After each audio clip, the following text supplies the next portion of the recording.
Jason, we are at 1 o'clock. So if you want to go ahead and kick things off, just a quick welcome to everyone who is joining us. This is our summit breakout conversation with our keynote speaker, Dr. Julian Agyeman. I hope you all got to see that just a couple of hours ago. We're going to kick things off. Jason has a couple, I think, questions, and then we're going to ask that everyone please post in the chat box any of your questions, and we'll do our best to get to as many of those as possible within the hour that we've got here. So with that, take it away, Jason, and I'm going to just be maybe hanging out in the back. Thanks, Kristen. Thanks, everybody. As Kristen said, please put your questions in the chat box. I would much rather all of you have your opportunities to ask your questions. I've got quite a few myself, but I'll go ahead and start with one, Julian, as we get started here. And it's, if you don't mind, I'd like to ask you, and I think it touches on a little bit of what you were getting at today, but pulling out of one of your writings on this, you spend a lot of time talking about the importance of co-production, right? So kind of the intersection of the delivery of service with the design of service. I think in light of the discussion that we're trying to have around sustainability in Cleveland, why is co-production so important to Just Sustainabilities? Great question, Jason. And again, you know, okay, so I offered Kristen a job as my slide mover. You can be my question asker, because as long as you keep up asking me questions that I really want to hear, I'm good with that. Jason, I'm a big advocate of co-production. Co-production, for those who've not really come across the term, is how do we blur the boundary between, in government terms, between service provider and service user. Let me give you a really simple example. So I live in Cambridge, Massachusetts. When I moved here 20 years ago, the city was doing a street tree planting program, and they said, you know what, street trees need watering in the summer. We can't do that in every neighborhood. Will you sign a pledge to throw a bucket of water once a week over a street tree pit in the summer? I said, yeah, absolutely. The tree's still there. I co-produce that tree with the city. That's co-production at its simplest. Co-production at its more complex, and I want to give you this example because it's not necessarily related to local government functions, it's related to health service functions. But some researchers found that at Lehigh Regional Medical Center in Pennsylvania, if you are discharged after having one of a certain range of procedures, you're going to be followed up not by a doctor or by a nurse, but by somebody who's had the same procedure. What do you think the rates of recovery are? Doctor, nurse, or somebody who's had the same procedure? Off the charts successful when people are visited by somebody who can empathize with them. The co-production of health. So, but let me bring it down to, say, a local government function and challenge you, and I will work with the City of Cleveland on this if you are willing. I'm thinking about urban parks. Urban parks are designed, they are managed and programmed. Often they are designed a long, long time ago for communities that are, you know, for a community that was around 50 or 100 years ago, and the park might not be in the best design status given the new communities who are now using the park. The management of the park might be not quite the way that the community would want to see it. The programming might be done exclusive of the community. What would it look like for the City of Cleveland Parks Department to have an experiment co-producing parks, co-design, co-management, co-programming? My feeling is, not just in Cleveland, that anywhere that was brave enough to do this, to have a citizen local government co-production effort around parks and public spaces, those spaces would be cared for. They would be more community focused, perhaps. They would be maybe more relevant to the range of people that are now using parks that weren't 100 years ago when that park was designed. Do you get my point? So co-production, I think, is a vital tool that we need to use more. I mean, it's a clunky name, but it's about it's good community development practice. It's involving civil society in producing space and place around us. I think it's an idea whose time has come, and there's lots of examples of this around the world.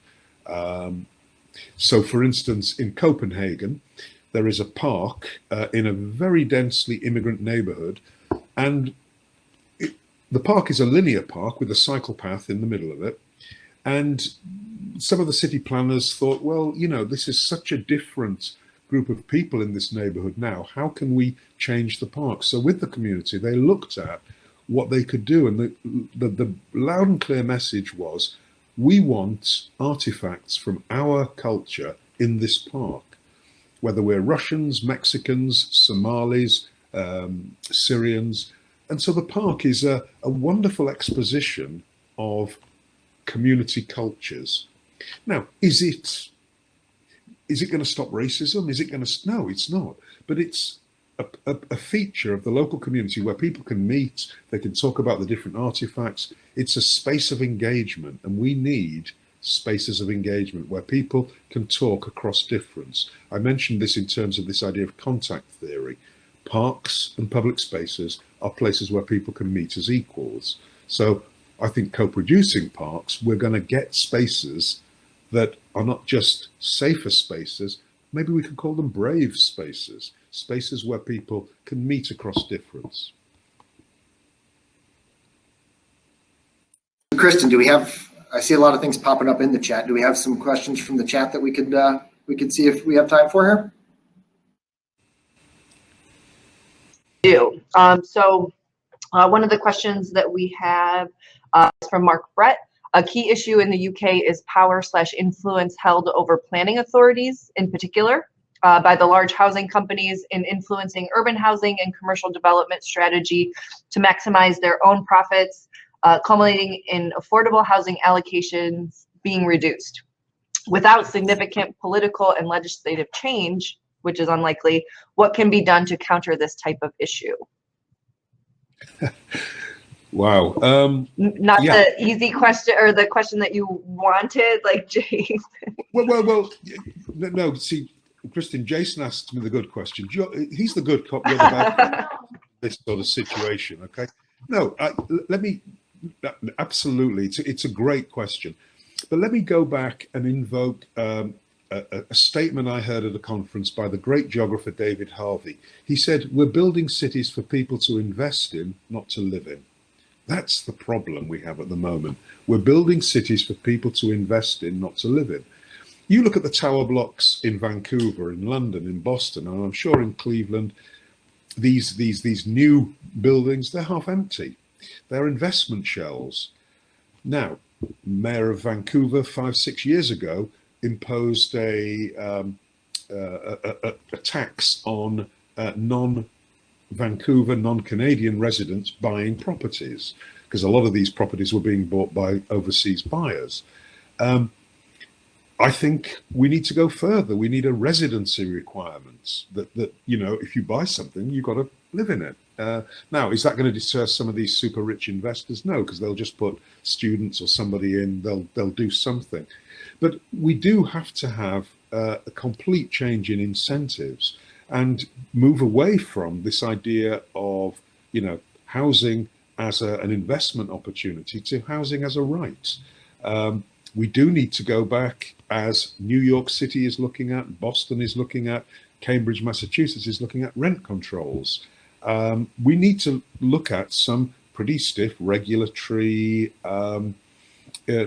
incentives to house people, because when I talked about belonging and becoming, the worst form of not belonging is being underhoused or homeless. So we absolutely need action on housing markets, but the paradigm needs to shift away from cities as investment hubs to cities as for people to live in, as it was more so in the past.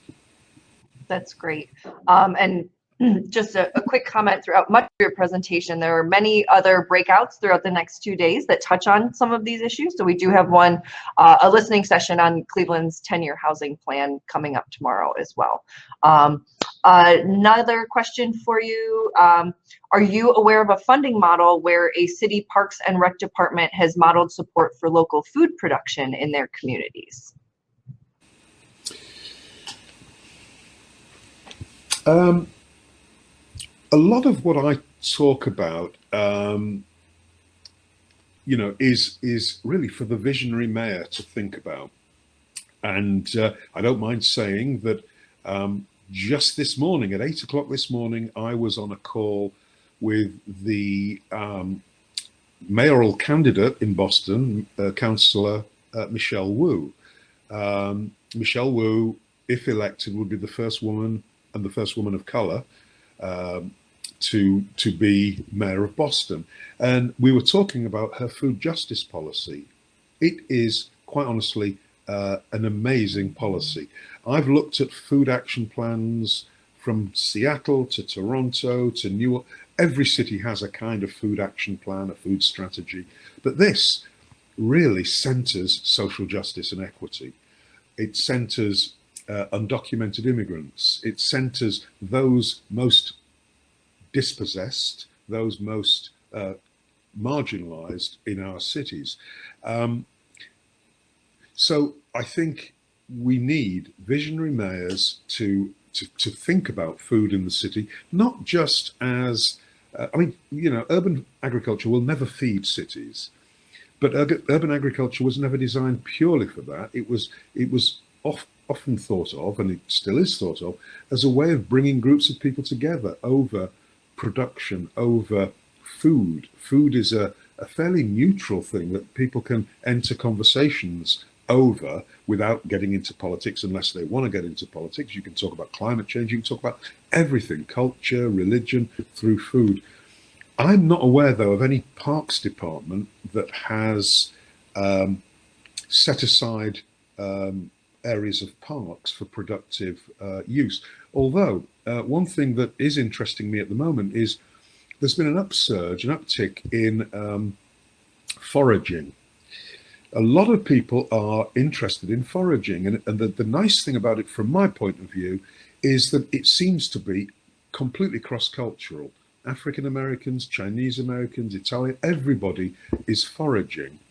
And what does foraging mean? It means, gathering foodstuffs from spaces. Now, one of the problems is parks departments dislike it intensely because of the probable liability issues if somebody picks something and falls ill or whatever. So urban environmental managers, parks managers, are really against foraging, but I see great potential. There are foraging docents. There are people who will show you around. People from different communities will show you what can be eaten, and this is eaten in my culture, and this is how you cook this.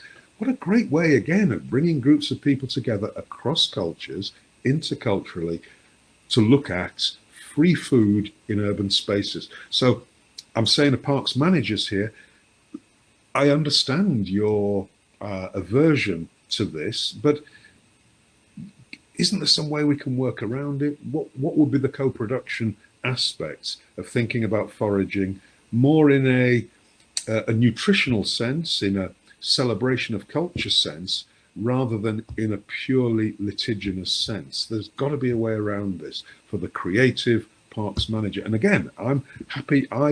This is what I do as a professor. I have got a load of students who want to do research on these issues.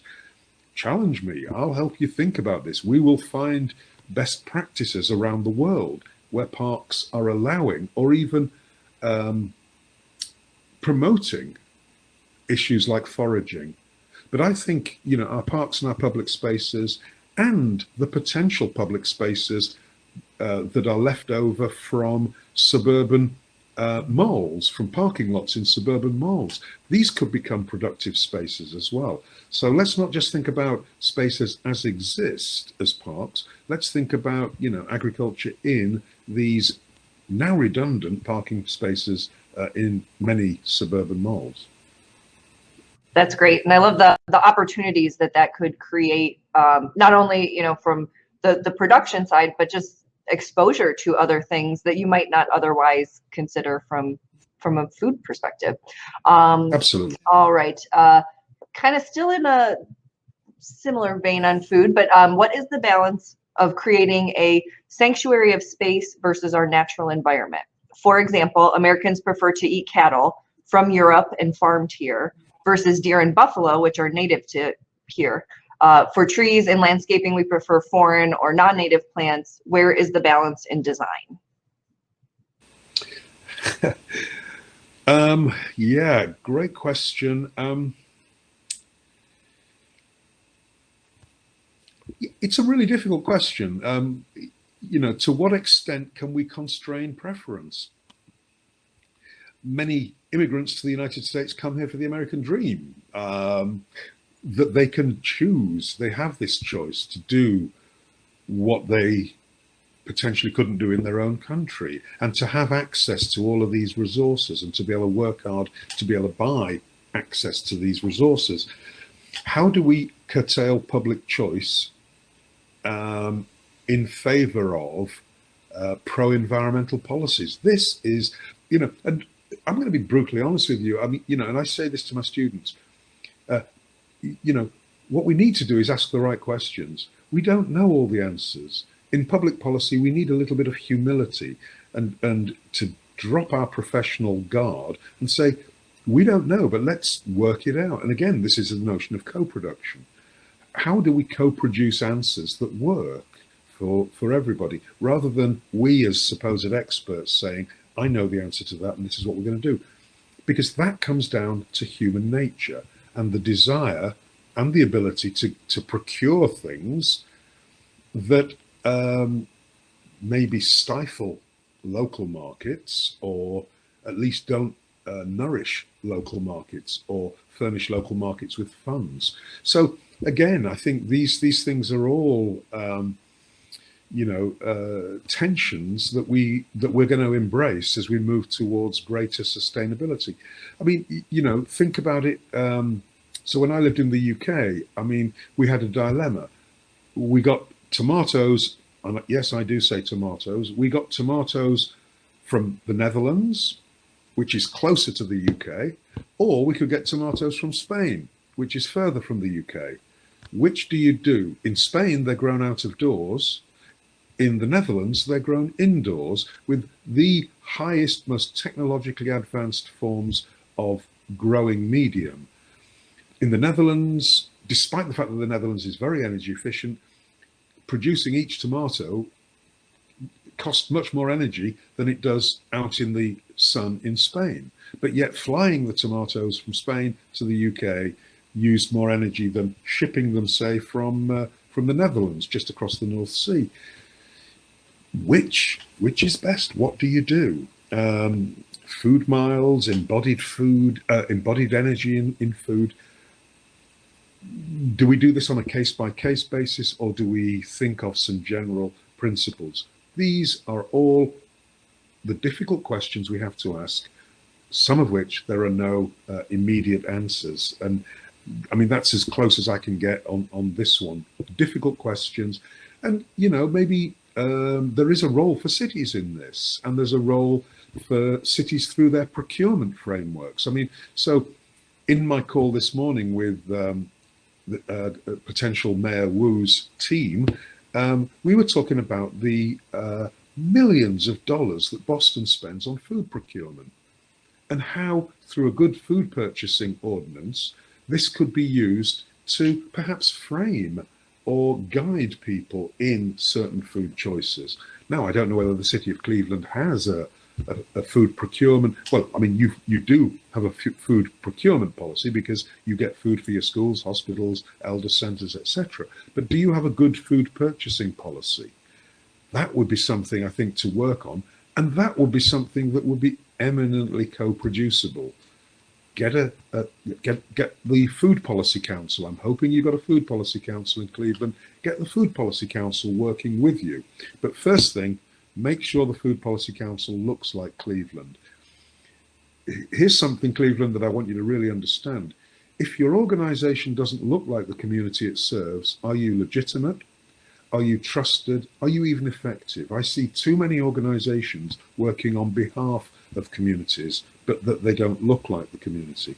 And too many food policy councils are full of public health and food experts, and not enough people who are the ordinary people on the street. So if you have a food policy council, or if you don't, I would say constitute one that looks like Cleveland, and then have it work with you on a food procurement, food purchasing policy. I think that's an absolute essential, and it will go to helping this person's great question. That's excellent. We do have a local food policy here in Cleveland, giving some bid discounts to folks who are local food producers. But in all honesty, I think that could be a lot stronger and we could make a lot more people aware of it as well. I'm afraid that I'm going to have to do another plug. We do have a food breakout, food insecurity breakout tomorrow that is, I think, going to touch on some of these topics. And we've got some really good folks here in Cleveland that are working on these issues and working to address them. Next question. If this is from Marie Fetchix-Kirk.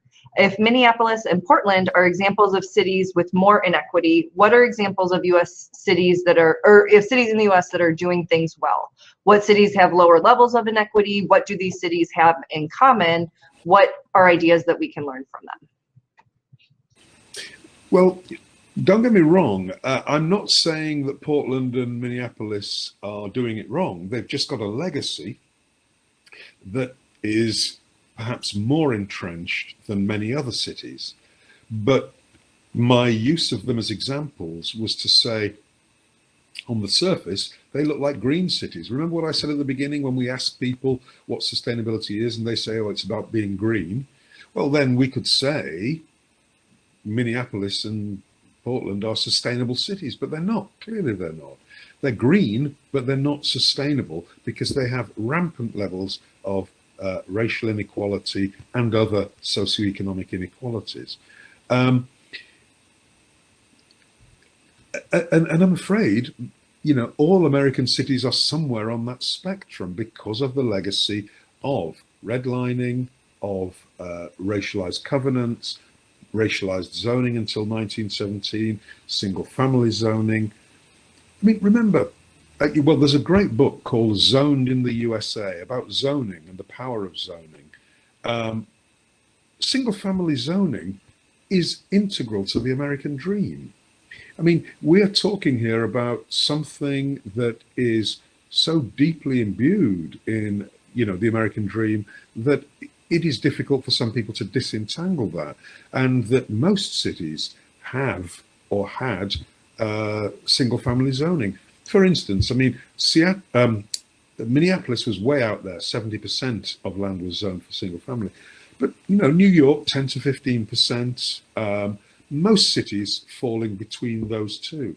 So there's a lot of disentangling that American cities have got to do, given the political will to do that. And Portland and Minneapolis just happen to be two cities with very activist city councils. And I'm actually forgetting what the full question was there. Examples of cities that that were least segregated. Going back to that book, The Spirit Level, why inequality is killing us all, basically, or why equality is better for everyone. So the two authors of the book came over and they were interviewed on NPR, and the last question the interviewer asked them was, so which state in the United States, would you choose to live in as being the least unequal state? And it was Vermont. But in many ways, you're not going to be surprised by that. I mean, it has a very small, low-income minority population. It is a generally relatively wealthy state. So, I mean, and I don't want to sort of try and say that, you know, inequality is just about issues of race. It's not. It's a deeply socioeconomic and racial calculus. And I don't think there's any very good examples among large US cities. I mean, here in Boston, you know, it wasn't until 1975 that you know, the busing issue was in theory resolved. We still have desperately unequal high schools in Boston, and they are racially stratified. So we are living with this legacy. And I think if anything of the last few months has taught us anything, we need to renew and redouble our attempts to dismantle structural racism. It is literally not just bad for those who are on the end of it, but it is also bad in the sense that we have, I mean, I was reading some statistics that, you know, most undocumented workers pay taxes to the tune of about $12 billion. You know, maybe the president could take a leaf out of the undocumented workers book. $12 billion of taxes are paid by undocumented workers. And that if they were given legal status, this would go up to about $15 billion. Think of racism and xenophobia, structural racism, structural xenophobia, as a straitjacket on our economy in so many ways. We're wasting, I mean, if you put a purely economic analysis, we're wasting money through structural racism and structural xenophobia. I could go on, but to the answer, there is not a city in the US that has a perfect or anywhere near perfect set of answers. But I think Minneapolis with the 2040 plan, with a goal to eliminate these inequalities, and one metric that would be good, I mean, you know, your people at the conference should know that basically your zip code in the US determines your lifespan, your life opportunities. It determines so much about your life. A good indicator of when we're getting better will be seeing less spatial injustice between zip codes, measured on a range of factors such as, you know, health outcomes, educational outcomes, housing and homelessness outcomes, etc. Kristen, if I could jump in with a kind of a follow-up to that a little bit. So, Julian, I think one of the interesting things is that's running through a lot of these answers is the importance of identity, right? So whether it's through personal preference, consumer preference, and the role that identity plays in kind of the social identity theory approach to a lot of what we're seeing across society, and that the distributional impact of risk is not evenly felt across identities. So what are some strategies that can help us lower those barriers and create more understanding around the distributional implications of these things? Are there shared and safe spaces and brave spaces that you've talked about? What else is out there that we should be thinking about? A lot of things. So there's a great book by a Yale sociologist, a friend of mine, Elijah Anderson, and it's called The Cosmopolitan Canopy. And again, as an academic, I want you to read my books, but do get Elijah's book, The Cosmopolitan Canopy. Here's his basic thesis. Most of the time we walk along the streets and we ignore and we try and not to look people in the eye, and we studiously try and just maintain a gaze into some distant future. But his point is there are places in cities, and he calls them cosmopolitan canopies, where we drop our guard, we become human and civil. And his best example is the Reading Terminal Market in Philadelphia. And he's a sociologist, he's a street sociologist, he observes, and he spent hundreds, thousands of hours observing these cosmopolitan canopies. And he says in the Reading Terminal Market, you know, people sit down, they sit next to each other when we could do that, and they eat and they watch a ball game and they talk across difference. And one of my thoughts is, how do we create cosmopolitan canopies, or are they just organic? I mean, food spaces are good. People sit down and eat, which is something we all do. We might eat different things, but we're all interested in what each other eats, and we talk. So cosmopolitan canopies, I think, are places, they're not going to erase racism, but at least they get us talking across difference. And what if we didn't just have one or two cosmopolitan canopies in a city? What if there were these safe or brave spaces, cosmopolitan canopies, that were more expansive? Kid spaces, child spaces are good. I go down into downtown Boston in the summer and sit and watch kids playing and guardians and parents sitting around the fountains. Those fountains that spray up from the ground. Kids love them and they run and they scream, and the parents sit around talking.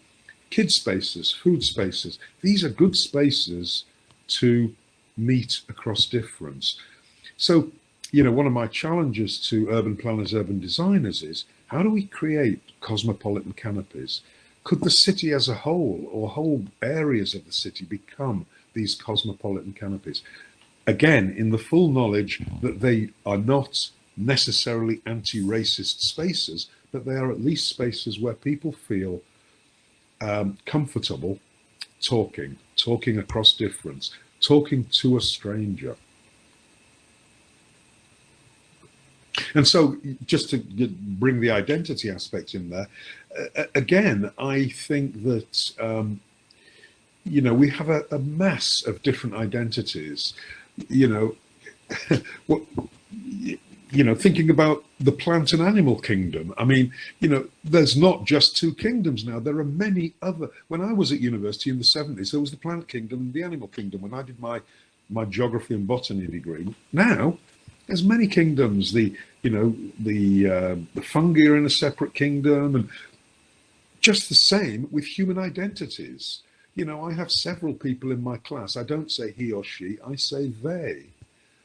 We have this splintering of human identities we need to become comfortable with. We need to understand them, and we need to respect them. And I think this concept of interculturalism is not just about culture in terms of racial or ethnic cultures. It's about cultures as identities.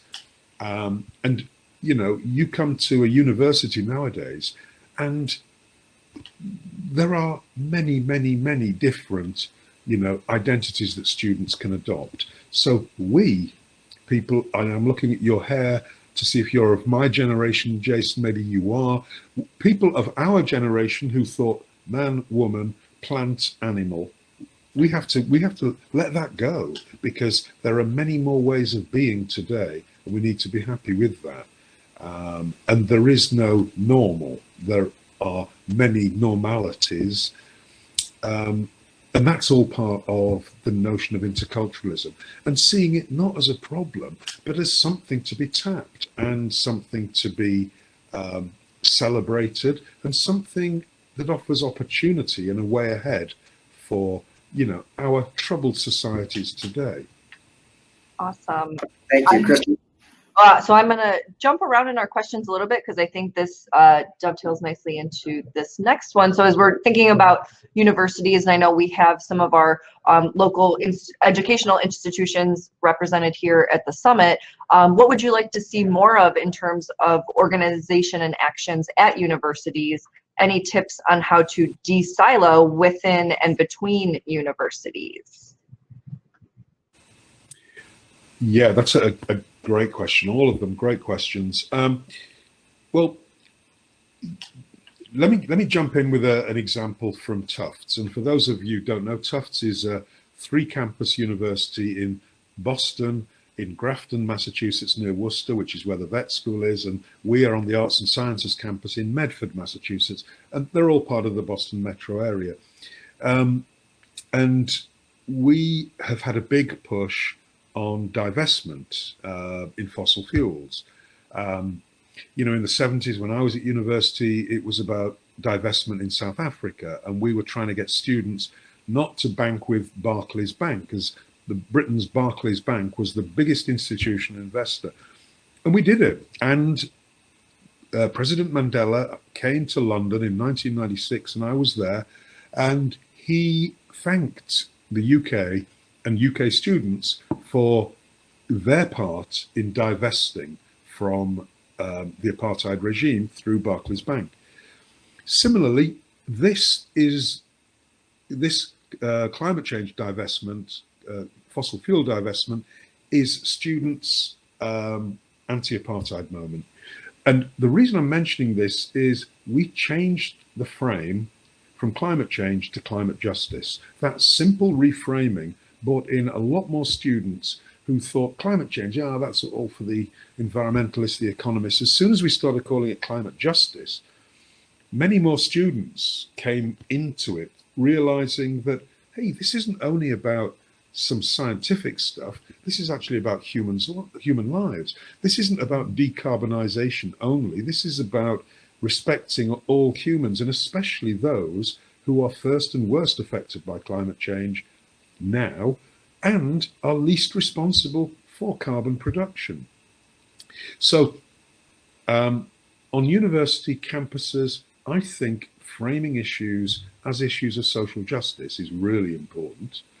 I think, and this is why I work in urban planning. There's a joke about urban planning. It's a mile wide and an inch deep.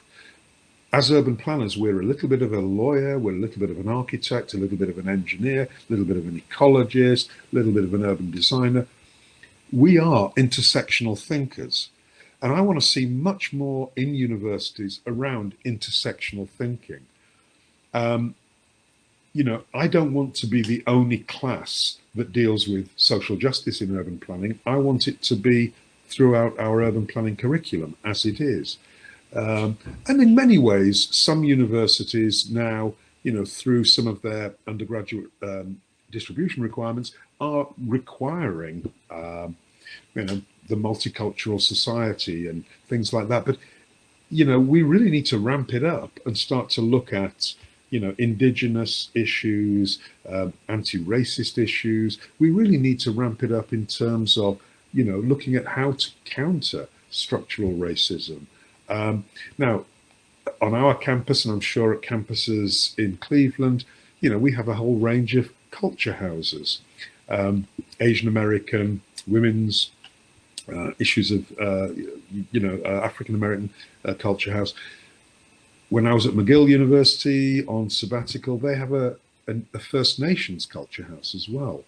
So giving more power to these bodies, bringing in their experience, don't make them just sanctuaries for students from those particular cultures, but opening them up to influencing the mainstream of universities. In terms of cooperation across universities, I'm very fortunate in that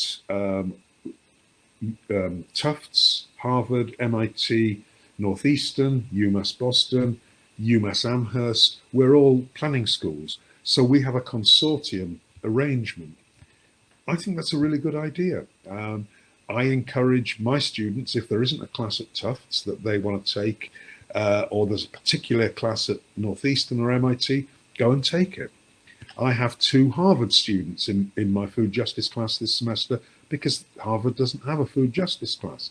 In fact, mine is the only graduate or undergraduate, actually it's the only graduate food justice class in the Boston metro region.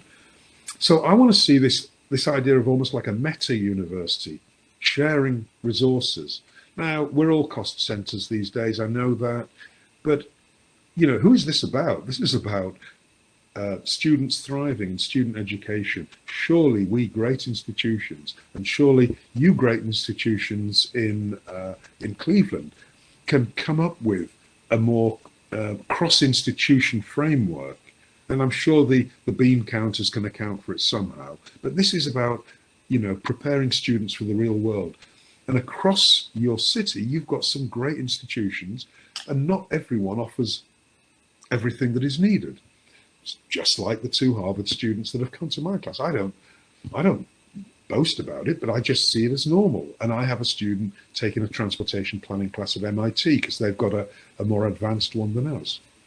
Let's see universities thinking of themselves as a meta university at Cleveland Meta University, sharing resources, leaving the bean counters to do their piece. That's awesome. Jason, I'm going to keep going through some questions unless you've got anything else. I'm going to shift gears a little. We've had a couple questions related to trees, and Jason touched on it in his State of Sustainable Cleveland. So I think one of the pieces is, we're trying to reestablish our tree canopy, but we have some challenges about putting the right tree in the right place, and then maybe being limited to what some of the perceived requirements are of utility companies versus perhaps what a resident wants to see, maybe a larger tree in their, a street tree, for example. And, as we start to see trees as infrastructure, also wondering if you, so I guess to that point, what is your feeling on trees as sort of infrastructure and resident preferences versus city or utility preferences, and trying to maybe balance some of those out? And then as sort of a follow-up, do you have any examples of community tree planting projects that co-create small urban forests to solve ecological problems, for example, stormwater management, while also being culturally meaningful to local residents? So I know I packed. Anything more you want to add to that, Kristen, just to make it a real question? I was trying to streamline two questions into one, and I think I might have butchered it. No. Look, I hear you. Okay. I remember before I came to the US in '98, I was really impressed with a concept in the early '90s that came out of the US, the urban forest. This idea of not just seeing the trees, but seeing the forest. And I think the urban forest concept helps us. It's of clear fundamental importance in adaptation work. But let me give you two instances where it's gone wrong. One is Providence, Rhode Island, where one of my former students was working about 10 years ago for Providence Public Health, and they were doing climate adaptation work in a particularly low-income neighborhood.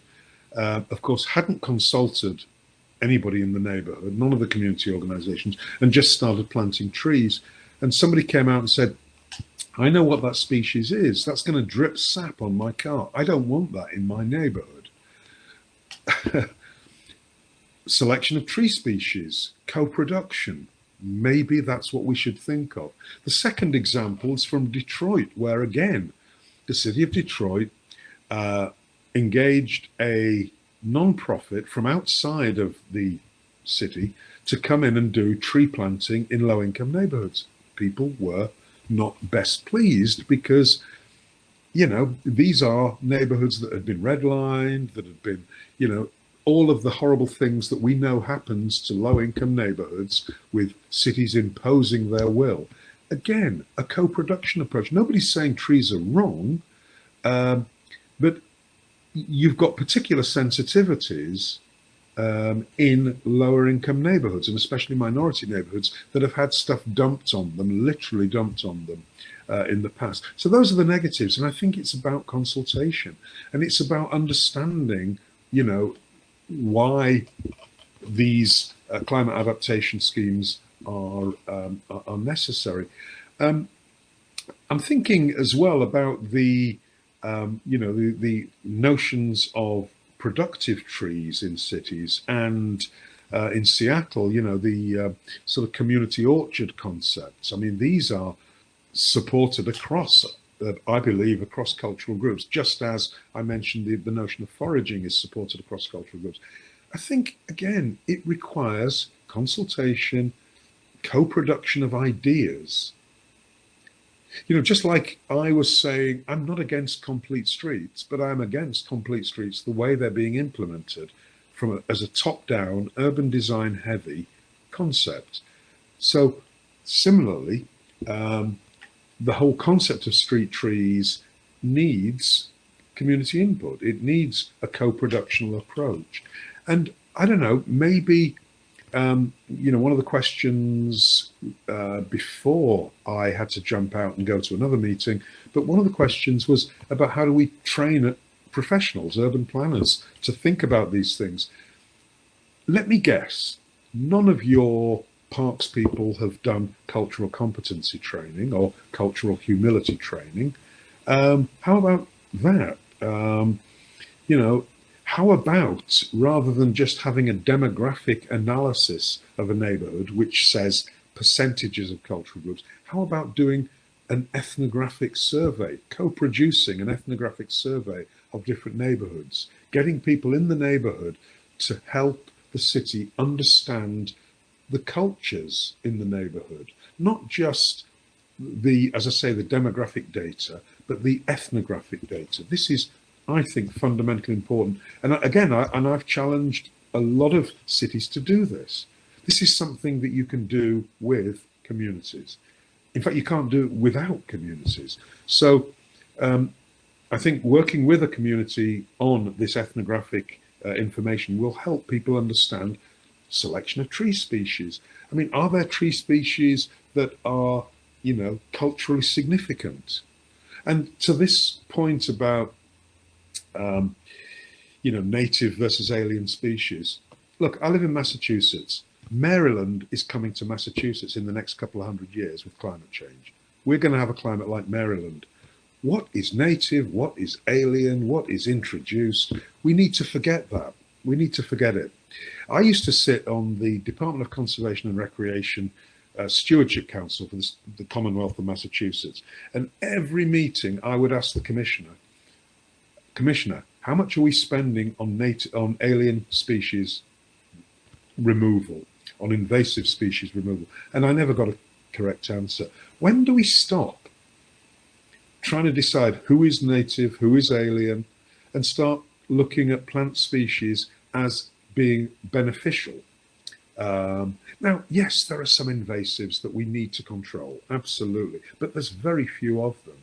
But there are also tree species. I mean, you know, London streets would never have had trees in the most polluted periods of London's history, but we brought in the London plane, as it was called, which is actually a Spanish tree, okay? So I think we need to think more cosmopolitan-wise about the most suited tree species. And yes, we need to preserve our pristine redwood forests and our pristine environments, but the urban environment is such a mishmash in any situation, in any place, that I think we need to think about, you know, what are the most appropriate species given the local context. And if cultural preference is one of those issues, then so be it. Just to your final question about, you know, about green infrastructure and utilities, you know, utilities, how many times have, you know, utilities dug up a road and you thought, oh, well, you know, they will have communicated with the cable company and others, and then the cable company comes the week after and digs the road up again. We need to do something with utilities and really get them on board on greening, green infrastructure, on community consultation, and I think the city can be that broker. So again, I come back to, you know, Jason's original question about co-production. We need to see communities as allies in this. Communities want a nice community to live in, but sometimes we don't give them the option of what that might be. We simply impose these ideas. An example being, 7 years ago, the late Thomas Menino, the mayor of Boston then, imposed an urban agriculture rezoning on 2 low-income neighborhoods. Now, we might think urban agriculture, brilliant. Low-income neighborhoods, food deserts, brilliant. Not so much in the community. The community was really angry. In fact, one city councillor said, we're not going to work on the mayor's plantation. The mayor isn't going to poison us. These soils are poisoned. He's trying to poison us. Inflammatory language, yes, but it reflected the community's anger at yet another imposition of, albeit a very good thing, urban greening, just like urban trees. Urban ag is good. So again, consultation, co-production, I think, is absolutely essential as a precursor to even, you know, thinking about how you're going to implement projects. We need to think about who is going to be around the table. Dr. Agyeman, I think that's a good segue. I think as we kind of wind down our session here, there's a question I think that captures a lot of that, and it's from Matt Burkhart, who really kind of asks, how might urban planners who are facilitating the development of green amenities ensure that existing residents don't get priced out of neighborhoods as people gravitate towards such amenities? Put a bit more expansively at the level of planners and grassroots community member actions, what communities might stand as models for successfully determining when their neighborhoods are just green enough? So how do we balance those things in making sure that everybody's able to enjoy those benefits that we're trying to produce? Well, Matt, thank you for that. And I have to say that I am part of the reason why the just green enough concept has become very popular, because if you look at the original publication on just green enough, it was in the academic journal that I edit, and I love the piece.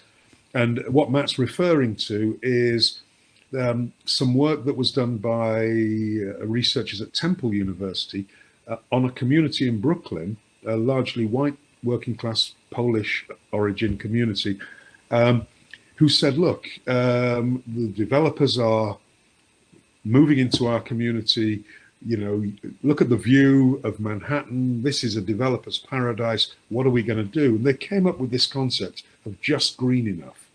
How do we clean up the neighborhood to just the point where we're not going to get the, you know, the coffee bars and the posh restaurants and the boardwalks?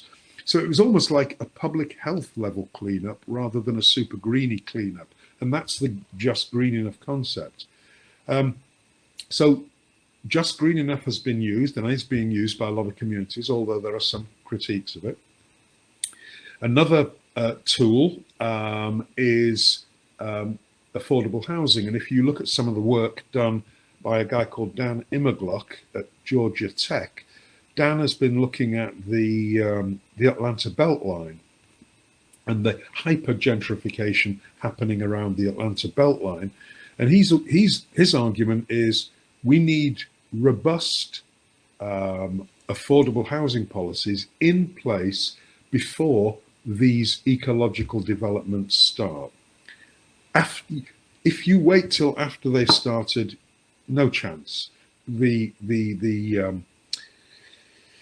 race to gentrification happens too quickly. You cannot retrofit affordability once gentrification has happened. So his point is robust, affordable housing policies before it starts. And it goes back to rent controls and things like that. Another idea that has come out of Dan Trudeau at McAllister, he talks about patient capital. He talks about development using patient capital, because he says a lot of new development comes from capital that is coming from overseas, from anywhere, where they want a quick turnaround and they want money. So patient capital is capital, community capital that wants to stay around, money that is happy to stay in the neighborhood and help the neighborhood. And that this is an effective way of slowing the effects of gentrification. Another tool that's been used quite a lot and was used in the 80s in the last big wave of gentrification, certainly in Boston, was community land trusts. Using community land trusts, getting money or getting land into 99-year leases or whatever for community benefits rather than for property developer benefit. So there's as many ideas about anti-gentrification strategies as there are locations where it's happening. But those are some of the main, some of the main ideas. But again, I go back to my point from the geographer David Harvey. We're building cities for people to invest in, not to live in. Until that paradigm really shifts, what hope do we have of stopping or even slowing gentrification? And I live here in Cambridge, Mass. I mean, we are one of, we are People's Republic of Cambridge. We are one of the most progressive authorities. We're very wealthy authority, AAA bond rated and everything, and very, very effective. But we're experiencing hypergentrification as well, despite the council having huge financial incentives to get developers to, go above the Massachusetts requirement of 18% affordable housing, in new developments over 30 units or whatever it is. I can't quite remember the exact. So even some of our most progressive authorities, Berkeley, Cambridge, we're having trouble taming this horse. So Matt, it's very, very difficult that, unless we do get a complete shift away from, or we get some mayors that are absolutely visionary and start to use all the levers that they have to try and slow gentrification in their cities, we're still going to have a problem with gentrification, unfortunately. Thank you. We've got about 4 minutes left. We've got a lot of questions that we weren't able to get to, unfortunately. So for all of those who posted some questions in that we I apologize we weren't able to get to them, but I think we've had a really good and strong, robust discussion today. And Dr. Agyeman, I'd like to thank you for taking your time to share your knowledge and expertise and experience with us today. In these last couple minutes, I think I'd leave it open for you. Is there any kind of parting thoughts or wisdoms you'd like to share with us as we wrap up our time together?